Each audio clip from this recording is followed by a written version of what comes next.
Friday Night Blitz is sponsored by Fairway Meat and Grocery. This is the Boone student section, and you're watching Friday Night Blitz. Welcome into Friday Night Blitz. I'm Raina Garcia, joined by Jake Brennan. Jake, we are over halfway through the high school football regular season, and the stakes getting really high, especially for our two teams featured in Game of the Week. Yeah, so Boone and Indianola both followed very different paths to get to 3-2, but they're both 3-2. And with how district play shapes out, this one felt like a playoff game on both sides. Boone has turned the corner in 2024. The Toreadors had 3 straight dominant wins to open the year, followed by 2 competitive losses to top 10 teams. We were able to be in some of those games throughout, and that's something we haven't done in the past. So we're looking forward to playing some of our best football in the last month here to see if postseason's in our future or not. I told the guys, I said that we're not another 3-6 team. I said we could be a 7-2 team, we could be a 6-3 team. We're way above 500, I think, and that's what I told them. It's been shown. They've been working even harder ever since I told them that. On the other side, Indianola has been a team of 2 seasons, dominant at home, just 1-2 on the road. A big challenge tonight in Boone. I think it's easy for our kids to just walk out and let the atmosphere kind of get them going. And on the road, sometimes you've got to find a different way to do that and make that happen. And I think that's maybe something that we're still trying to figure out. We're not playing in front of our hometown. We're playing in front of someone else's hometown, and I think that really kind of screws with us a little bit. But hopefully this week we can focus and, get things going on the road finally. With both teams at the same record, every game will feel like a playoff game the rest of the way. If we don't have that mindset heading into these last 4 games, we stub our toe again. Then we're hoping our RPI works in our favor, and we've got some really good teams left on our schedule. I mean, because they're still in kind of the same boat we are. Both teams are 3-2. Both teams lost their first district game. So for both of us, this is a big challenge. Game of the Week, sponsored by Fairway Meat and Grocery. You heard both sides. What a huge game in Boone, and it was a slow start for both sides. 3rd down for Boone in the first quarter, and June Baumgartner fakes out the defenders, fakes out me on the triple option, scores the 35-yard touchdown, puts Boone up 7-0. Indianola puts together a drive at the end of the second quarter, capped off by a 3-yard touchdown run by Jake Pontier. This one is tied at 7 at the half. Indy opens the third quarter with the ball, drives down, capped off again by who else? Pontier. Indianola grinds out a 21-14 win. They move to 4-2. We have the Grandview Christian Thunder visiting the Woodward Granger Hawks for their homecoming tonight, and spoiler alert, this one was all Hawks. Talon Fusen getting the job done with his legs in the first half. He rushes in from 4 yards out for the first score of the game, and it's 7-0 Hawks. And then once again, it's Fusen who takes it in to put the Hawks up 13-0. They missed the extra point though, but check out this huge pass from him. Not only getting it done with his legs, but with his arm too. Showing off the arm strength here, he finds Cade Mahler-Moreno, who breaks a tackle and takes this one to the house. Hawks go up 19-0.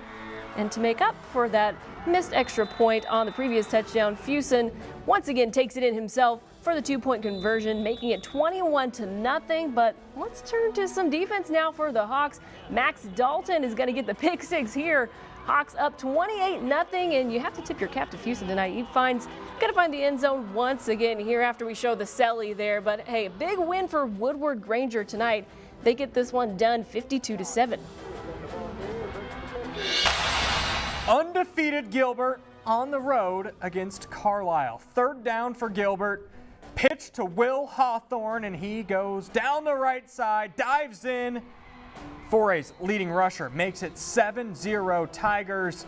Then the second quarter, Hawthorne walks in. The future Cyclone has 250 yards and is up to 19 touchdowns on the season, but Carlisle doesn't go down easy.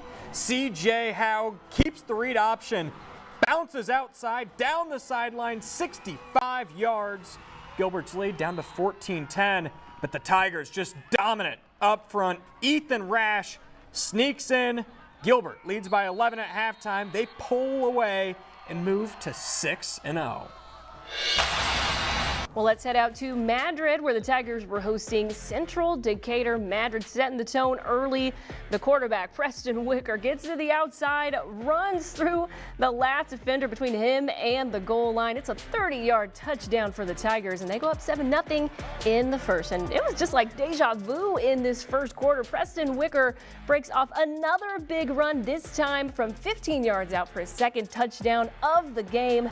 It's 14-0 Tigers. Now less than 2 minutes left in the first. And is that who I think it is? Preston Wicker again? You betcha. This one's a 39-yard touchdown. He's got a hat trick all in one quarter's work. And this one was all Tigers. They go on to defeat Central Decatur 49-0. Well, Ballard and North Polk have had some epic matchups, especially in the postseason. These two teams met again tonight. The Comets trying to stay perfect, while the Bombers were looking to extend their 3-game win streak. Dave Bingham has the highlights. 25 years of the Friday Night Blitz. You get to week 6, you get those rivalry games. You know, we're just a tractor ride away from Huxley. Ballard Bombers come down to take on the North Polk Comets tonight. Main man Trey DeBrink working with the quarterbacks to start the game, getting them ready. I tell you what, the Bombers, Coach Howard and Vespestad, have got these guys getting better as the year goes on. Opening drive very impressive for the Comets. Nathan Feldman, the dual threat quarterback, big run here. Long possession inside the red zone. Henry Christensen gets it down to the 2, and then from the 2, it's B.J. Tate Jr. with the touchdown. 8-minute drive to start the game. A penalty sets up a 2-point conversion try. Nathan Feldman takes it in. The Comets are up 8-zip early. So Ballard gets the ball. Mason Gatchell having a good year, back to pass. Doink! This one is picked off by Feldman. So bad luck for the Bombers early, but the defense holds.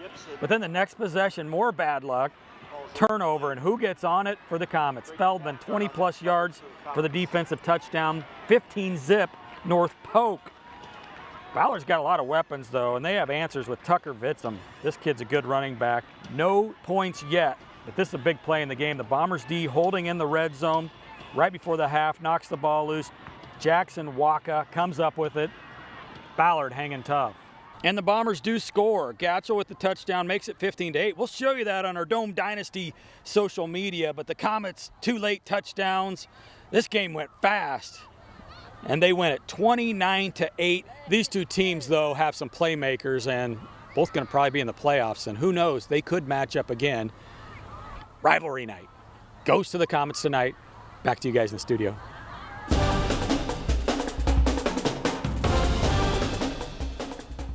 Our first play of the week nominee is from Woodward Granger quarterback Dallin Fusen. You saw him a little bit ago. Takes this one himself, 71 yards for the touchdown. He led the Hawks to a big win over Grandview Christian tonight. Well, we are just getting started here on Friday Night Blitz, and after the break, we've got a brand new Inside the Huddle for you featuring the Des Moines Christian Lions.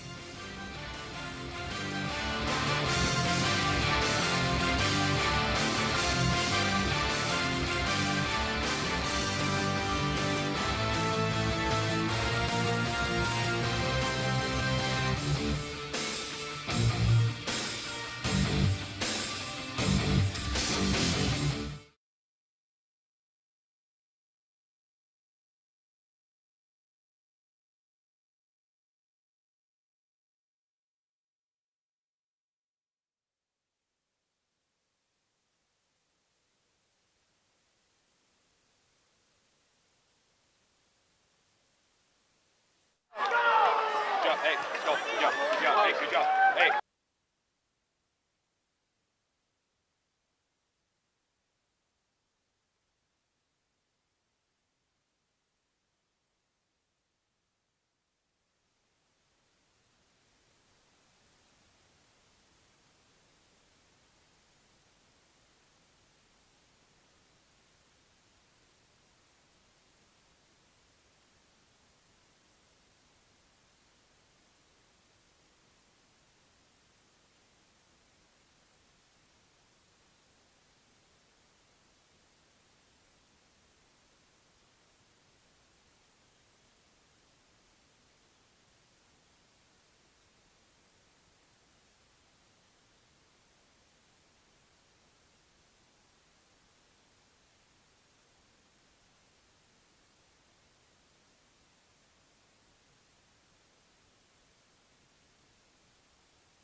Inside the Huddle, sponsored by Des Moines Orthopedic Surgeons.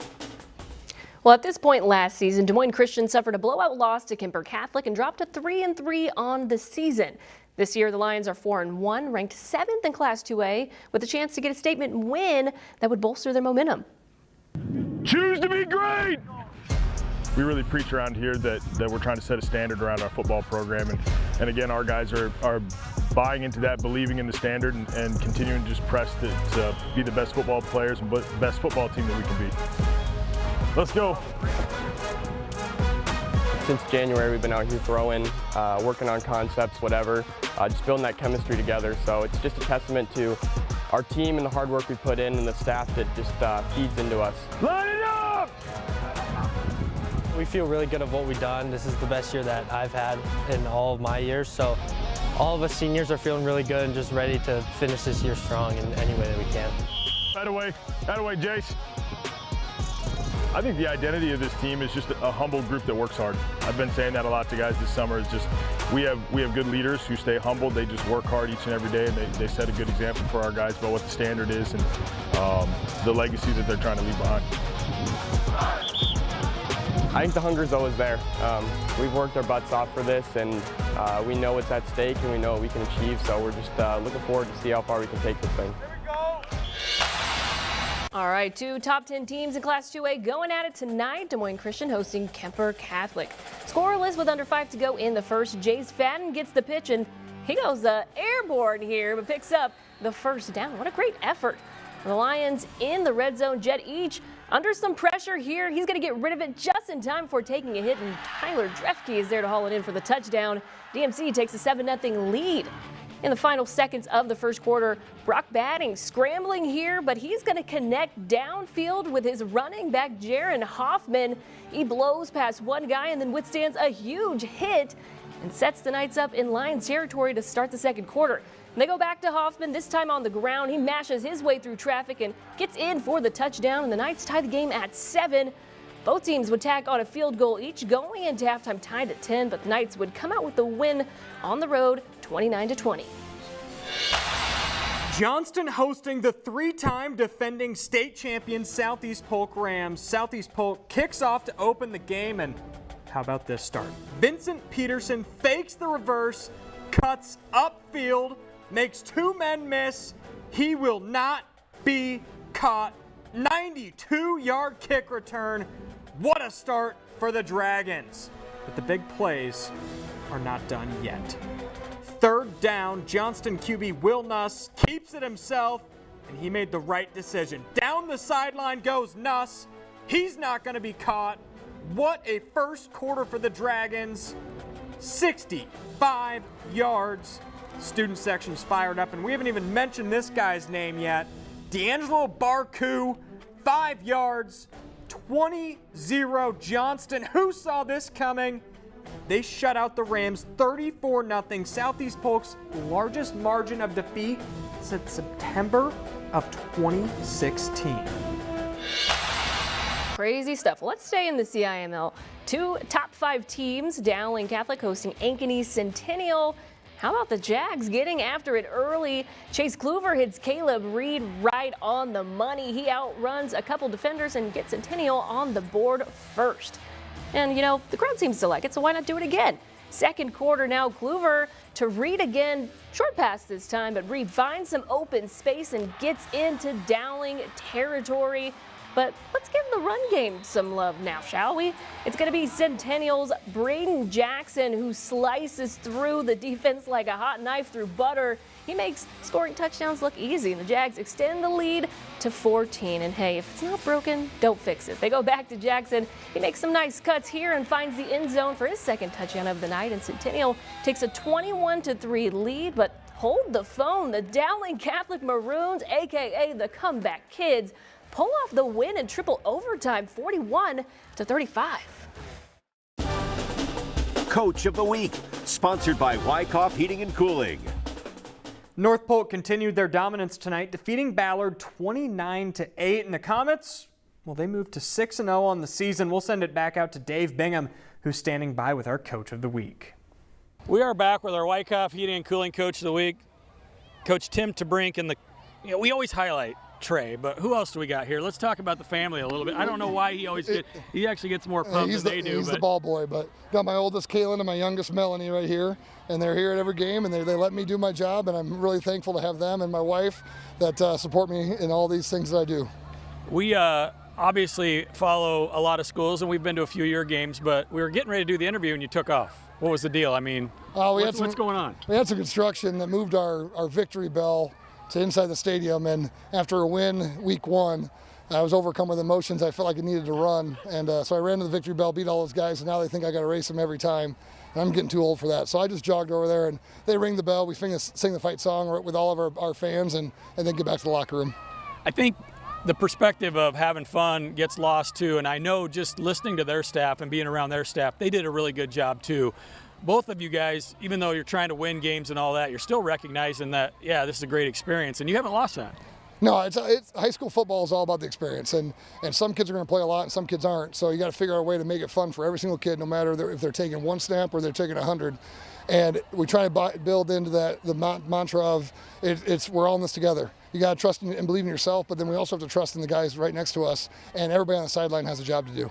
Good football team you beat tonight. How good do you feel about your club right now with the way you're playing? Really good. I mean, that's a tough physical team, and you throw records out the door when you play a rival like Ballard, and we told our guys that it was going to be a tough physical game, and it was. And it got to a 1-score game in the second half, and I thought our kids did a really nice job of responding, and we put together a heck of an offensive drive, got up 2 scores and got another score, and really liked our execution in the second half, especially in the fourth quarter.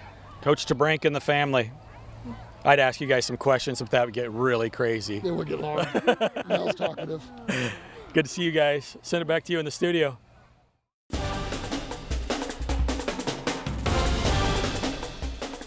Play of the week candidate number 2. What a way to open the game in Johnston. Vincent Peterson fakes the pitch, goes 92 yards to open the game. Johnston wins 34-0. We're going to take a quick break here on Blitz, but when we come back, find out who's getting our game ball for week 6.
Our third play of the week nominee comes courtesy of Des Moines Christian quarterback Jet Each. Takes the hit and delivers the touchdown to Tyler Drefke. That's composure. Game Ball, sponsored by Fairway Meat and Grocery. All right, it is time to give away our game ball for week 6. Normally we try not to have repeat winners, but we had to make an exception tonight. It's going to Tom Wilson and the Dowling Catholic Maroons. For the second time this season, Dowling not overcomes a second half deficit, but they win in triple overtime. That's 6 combined overtimes. They trailed by 18.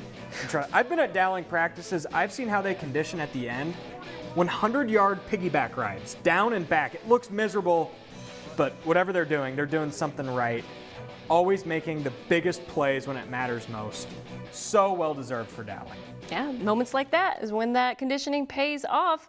Well, don't go anywhere, because when we come back, we'll reveal who our play of the week winner is.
And you're watching Friday Night Blitz. Yeah!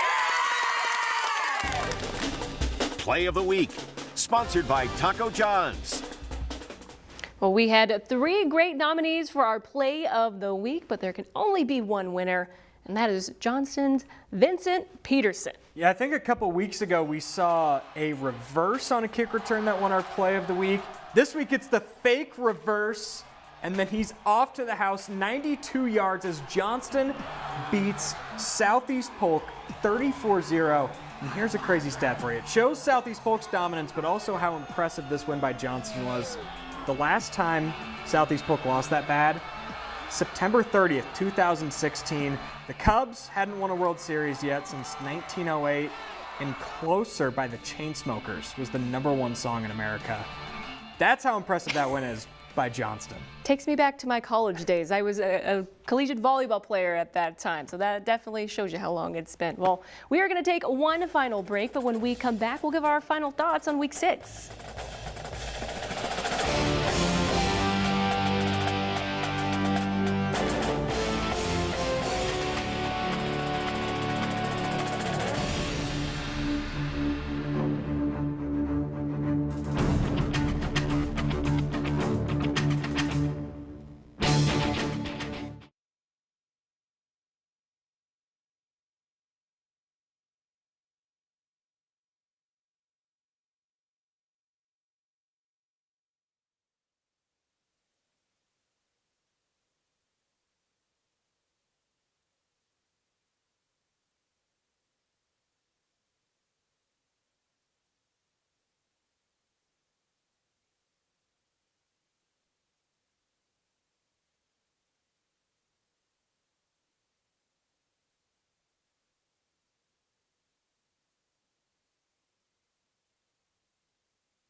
All right, before we get out of here, Jake, what stood out to you this week? Well, Class 4A, we always say it feels like the most wide open, and there's 3 teams in central Iowa, at least in 4A, that have separated themselves. Gilbert, Pella, and North Polk all stay undefeated, all moved to 6-0. Yeah.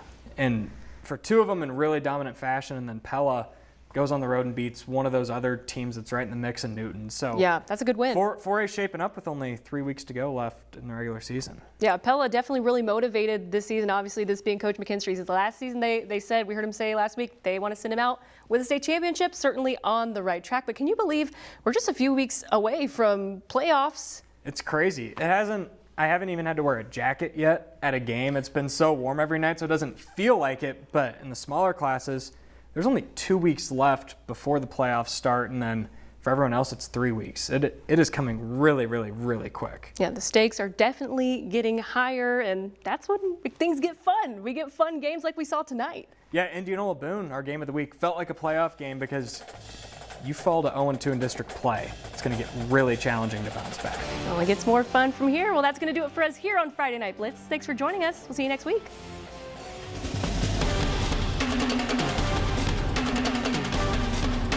Friday Night Blitz is sponsored by Fairway Meat and Grocery.